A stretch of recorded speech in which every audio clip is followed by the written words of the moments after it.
pelayaran setempat. Terbukti memang sudah ada 209 ya. Pernah kalau untuk wilayah kita untuk transmisi lokal beberapa waktu yang lampau beberapa kali terjadi. Untuk saat ini aman. Tapi meskipun begitu wilayah Bintan sudah termasuk wilayah transmisi lokal.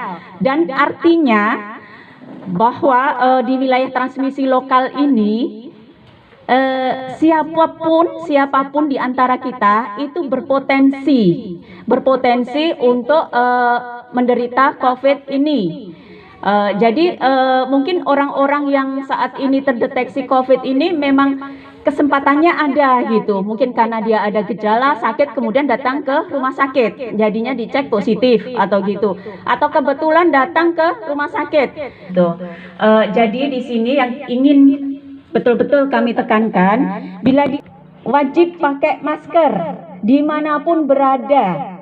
Ya, karena batuk pilek itu sudah gejala. Dan kita wilayah transmisi lokal, berarti sudah suspek, sudah tersangka, gitu.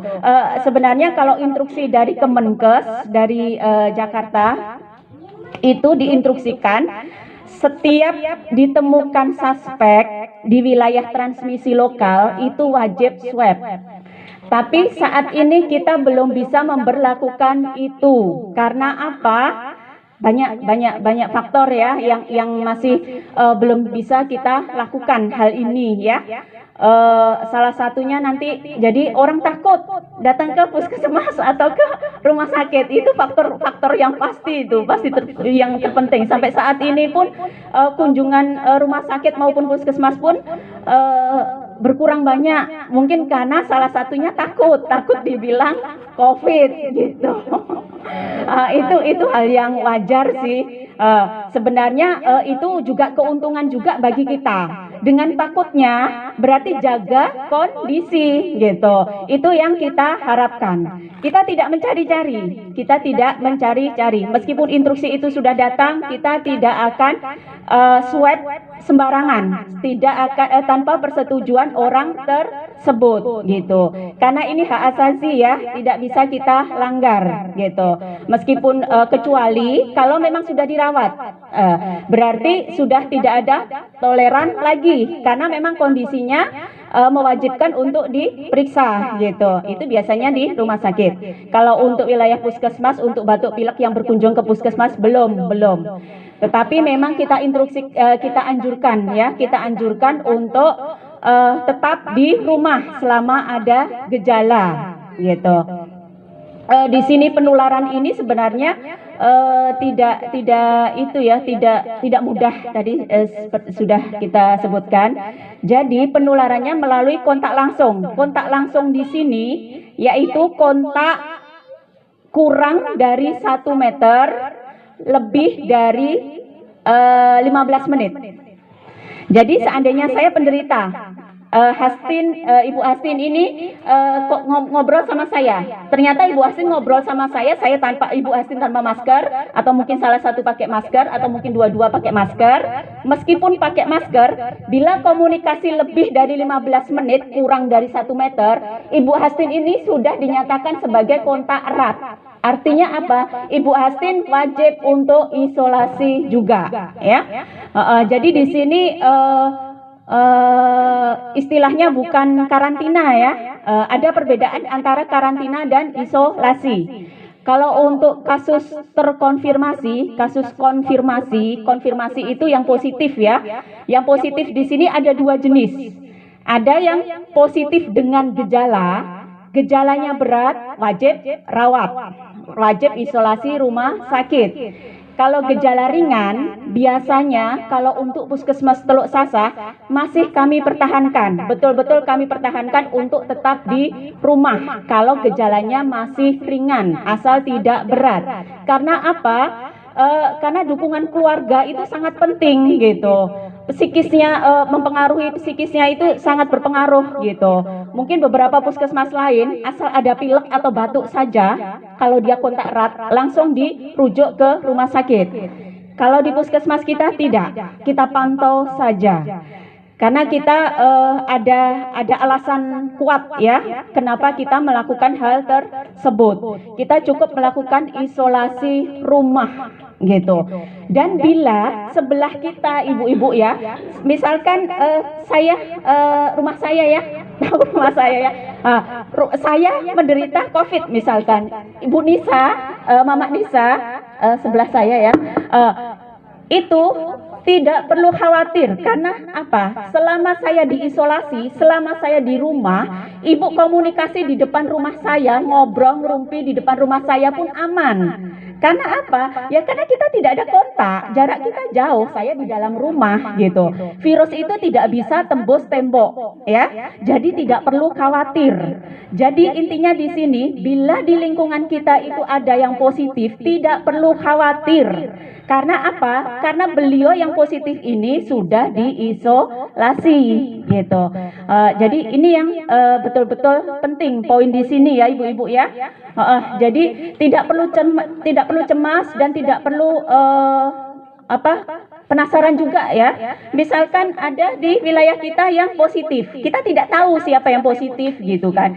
Kita kepo, siapa sih yang positif? Siapa sih? Kita harus tahu. Kita nanti bisa tertular. Tidak mungkin tertular karena yang positif ini sudah diisolasi gitu. Dan siapa yang berhubungan dengan beliau yang diisolasi ini selama kontak minimal 7 hari sebelum positif hingga 14 hari sebelumnya, itu sudah kita tracing, sudah kita cari siapanya. Jadi semua sudah kita karantina, kita isolasi gitu. Jadi kita tidak perlu cemas gitu. Justru di sini kita sungguh sangat mengharapkan ya, wilayah kita sekarang alhamdulillah aman gitu. Suatu saat semoga saja tidak ya, bila memang ada yang positif lagi, di sini betul-betul kita mohon bantuan dari tetangga kanan kiri belakang depan dan bantuan dari RT RW atau mungkin ibu-ibu PKK di sini gitu, membantu, mendukung, menyemangati beliau gitu. Karena semangat psikis beliau, kesehatan psikis beliau itu sangat mempengaruhi gitu. Jadi yang terpenting itu dukungan moral, bukan malah dicerca gitu, bukan malah diomongin. Justru yang awalnya masuk grup, misal ada yang lapor itu sampai nangis beliaunya. Jadi beliau diisolasi, di karantina, beliau kontak erat, jadi diisolasi. Jadi karena beliau diisolasi entah gimana, bilang ke saya, Bu, saya dikeluarkan dari grup RT, entah grup apa gitulah, pokoknya grup perkumpulannya gitu. Sungguh Bu, miris, setiap saya tetangga saya itu lewat depan rumah saya aja tidak berani. Itu sungguh itu sangat disayangkan sekali, sungguh sangat kasihan sekali gitu. Sampai beliau ini sarapan, pagi-pagi bangun tidur sudah telepon saya, Bu, saya pagi ini belum makan, saya makan apa? Katanya, kami satu keluarga diisolasi katanya. Beliau kebetulan Ibu RT. Jadi yang saya kasih tahu RW-nya, ternyata Bapak RW-nya entah gimana gitu. Jadi terus tetangganya entah, saya kalau di sini di wilayah Teluk Sasa ini sungguh luar biasa, apalagi Lobamas ya. Saya tahu Lobamas bagus. Setiap kali ada kasus kita diskusikan bersama pemecahannya. Karena apa? Karena kita isolasi orang. Orang tidak bisa keluar kemana-mana, tidak bisa ngapa-ngapain. Logikanya kan berarti beliau ini perlu bantuan gitu, bukan dicuekin. Kalau dicuekin memang beliau ini satu keluarga nak makan apa gitu kan.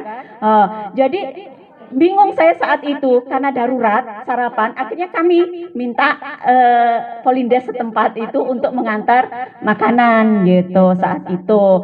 Terus untuk selanjutnya kemudian saya langsung ke Pak Lurah gitu. Mendiskusikan masalah ini selanjutnya aman gitu. Jadi hal-hal seperti inilah yang sangat-sangat kita tidak kita harapkan. Kalau telepon Lobamas juga telepon saya, Bu, luar biasa masyarakat Lobamas katanya.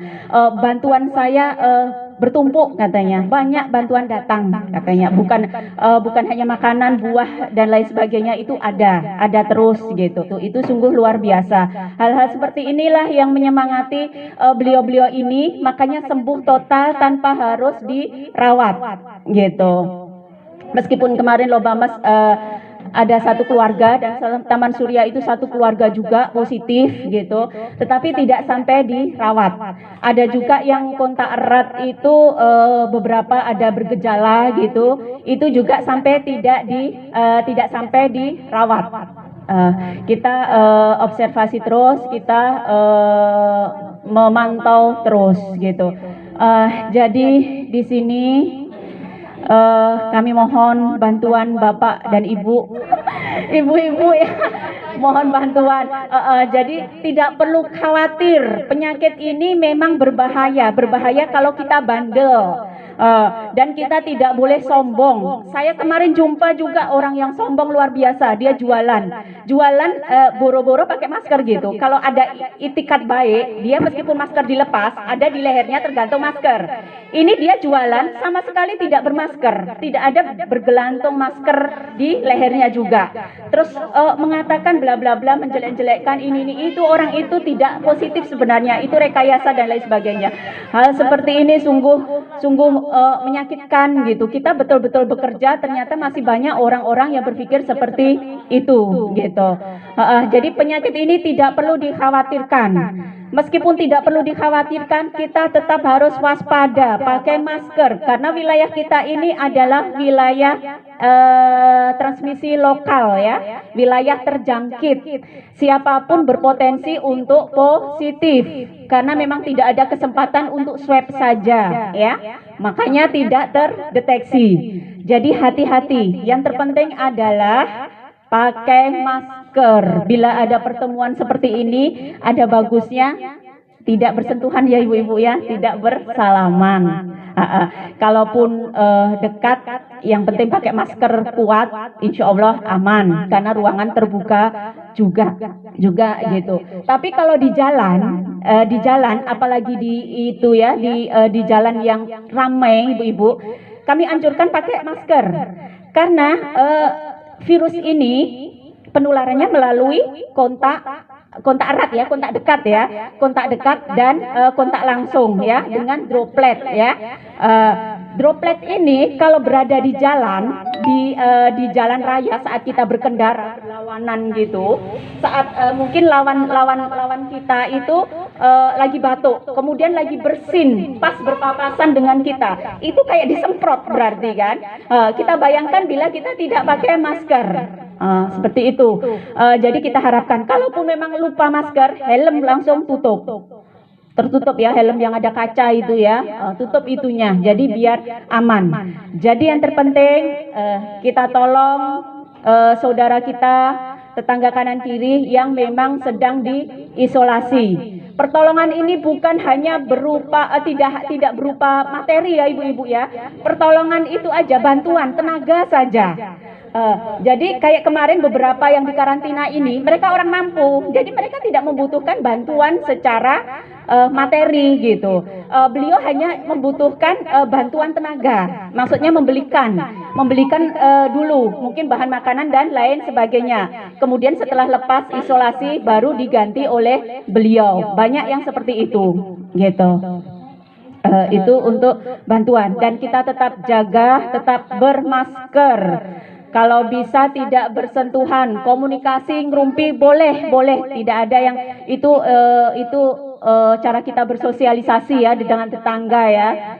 Itu tidak bisa diputus juga ya. Tetapi tetap waspada, ada aturannya, ada protokol kesehatan yang harus kita laksanakan, menjaga kita, menjaga keluarga kita dan orang-orang di sekitar kita.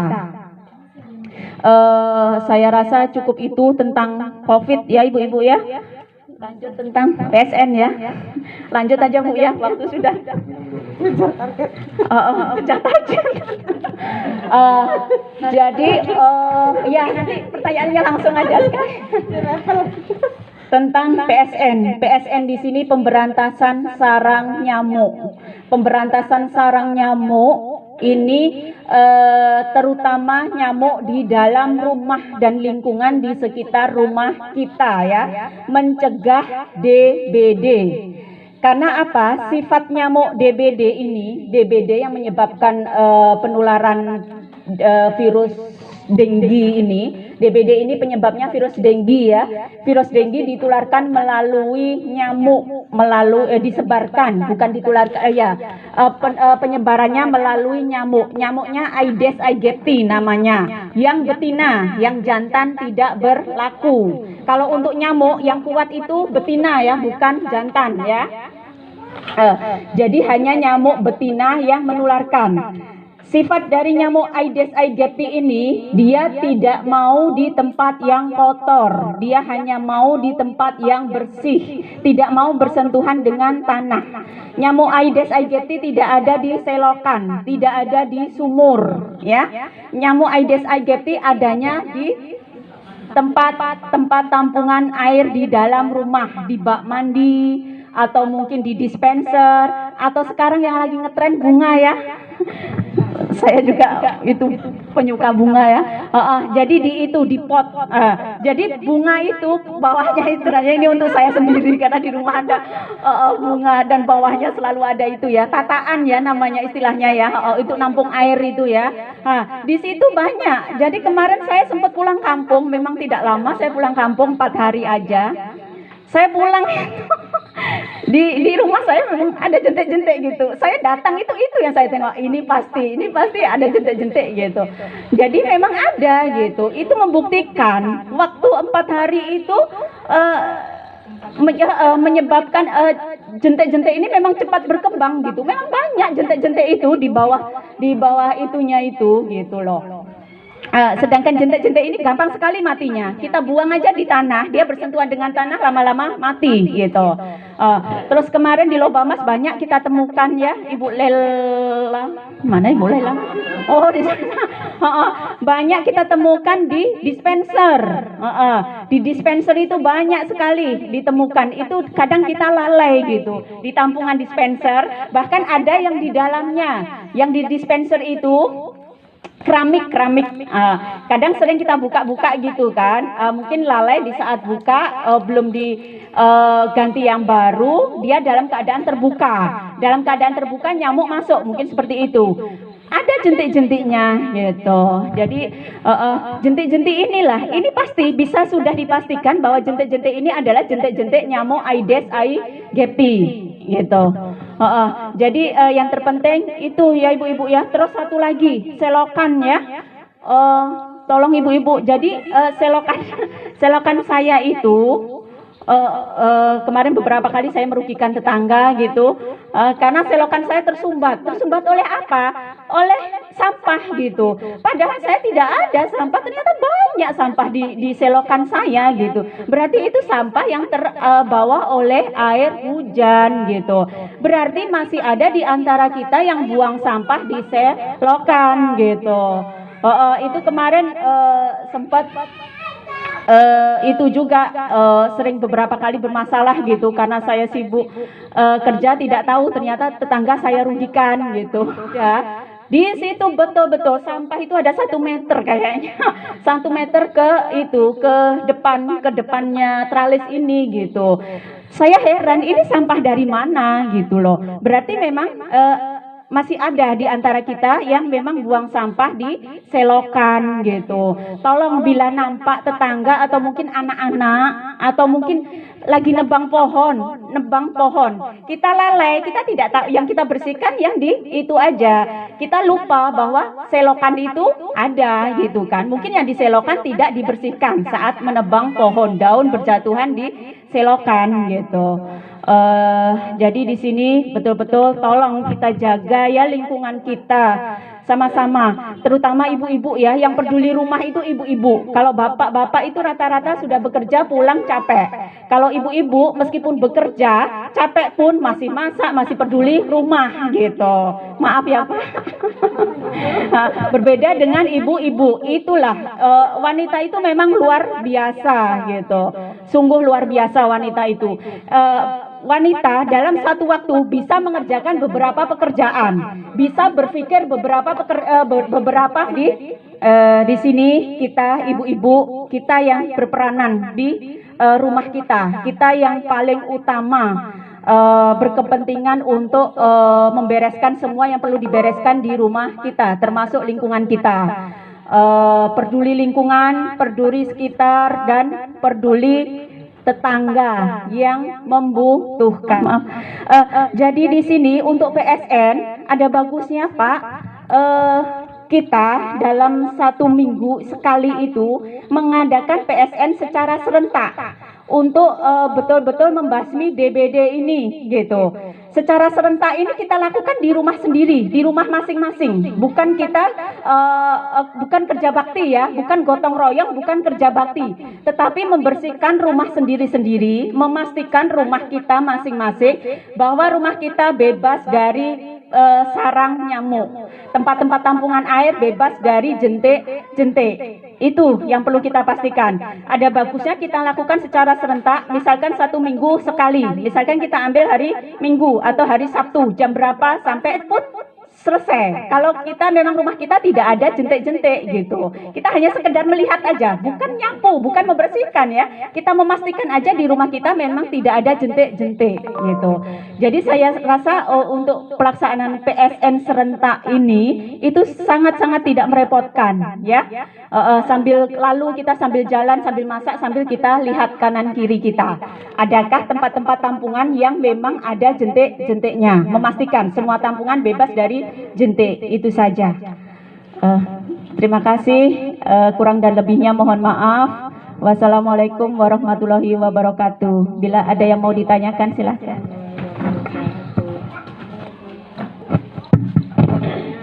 Demikianlah penjelasan dari Ibu Susi. Jadi sekarang masuk ke sesi tanya jawab. Saya persilahkan kepada ibu-ibu yang masih mempunyai ganjelan hati, pertanyaan-pertanyaan, monggo silahkan disampaikan. Ayo Bu, monggo Bu.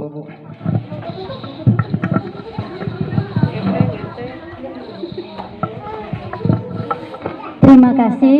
Saya dari RT 1 Blok F. Yang ingin saya